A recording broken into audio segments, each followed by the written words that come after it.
नमस्कार, स्वागत है आप सभी का मिथिक वर्स हिंदी पर। आज हम बात करेंगे गंगा अवतरण स्वर्ग से धरती पर आने की कथा के बारे में। यह एक रोमांचक और प्रेरणादायक कथा है जो आपको भारत की पौराणिक और सांस्कृतिक धरोहर से जोड़ती है। अगर आप हमारे चैनल पर नए हैं तो कृपया सब्सक्राइब करें और बेल आइकन को दबाएं ताकि आपको हमारे नए वीडियो की नोटिफिकेशन मिलती रहे। तो चलिए शुरू करते हैं इस अद्भुत यात्रा को। बहुत समय पहले की बात है। देवताओं और असुरों के बीच युद्ध हो रहा था। देवताओं को हराने के लिए असुरों ने एक योजना बनाई। दिन में वे समुद्र में छिप जाते और रात में देवताओं पर हमला कर देते। देवताओं को अपनी हार लगने लगी तो वे अगस्त्य अर्षि के पास गए।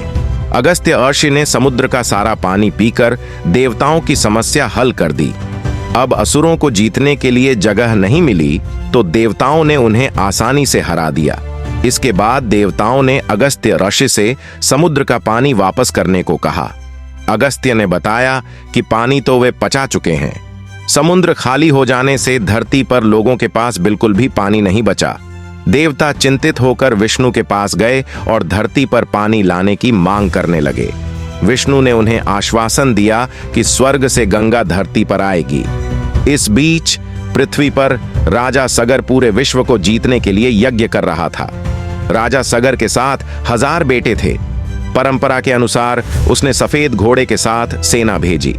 जहां भी घोड़ा जाता वहां के राजा को या तो सगर की अधीनता स्वीकार करनी पड़ती या उससे युद्ध करना पड़ता था। इस तरह से राजा सगर पूरी धरती पर अधिकार करता जा रहा था और सबसे शक्तिशाली राजा बनना चाहता था। स्वर्ग के राजा इंद्र को भी उससे डर लगने लगा। सगर को रोकने के लिए इंद्र ने उसके घोड़े को कपिल अर्षि के आश्रम में छिपा दिया। सगर ने अपने बेटों को घोड़े की तलाश में भेजा। कपिल अर्षि उस समय ध्यान कर रहे थे। उनका ध्यान भंग हुआ तो वह क्रोधित हो गए। अपने नेत्रों से ही उन्होंने सगर के सारे बेटों को भस्म कर दिया। सगर बहुत दुखी हुआ।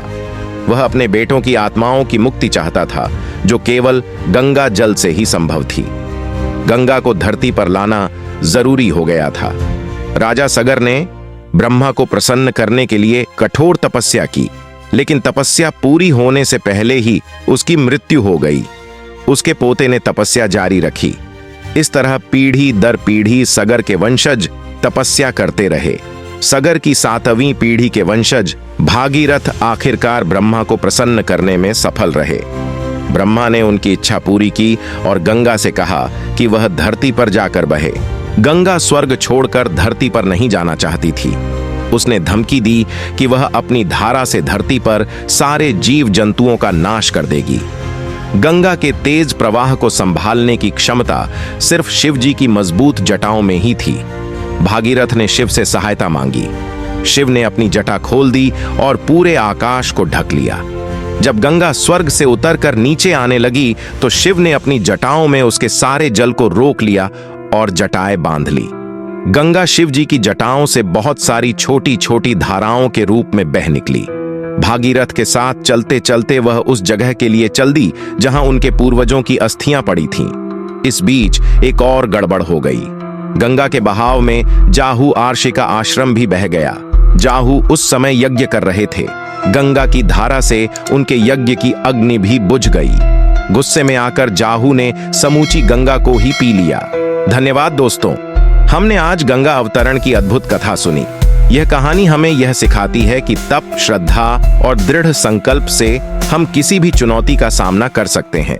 अगर आपको यह वीडियो पसंद आया हो तो कृपया लाइक करें, शेयर करें और हमारे चैनल मिथिक वर्स हिंदी को सब्सक्राइब करना ना भूलें। यह तो बस पहला भाग था। इसके अगले भाग के लिए हमारे साथ जुड़े रहें। अगले भाग में हम जानेंगे गंगा की यात्रा के और भी रोमांचक और प्रेरणादायक पहलुओं के बारे में। तब तक के लिए नमस्ते।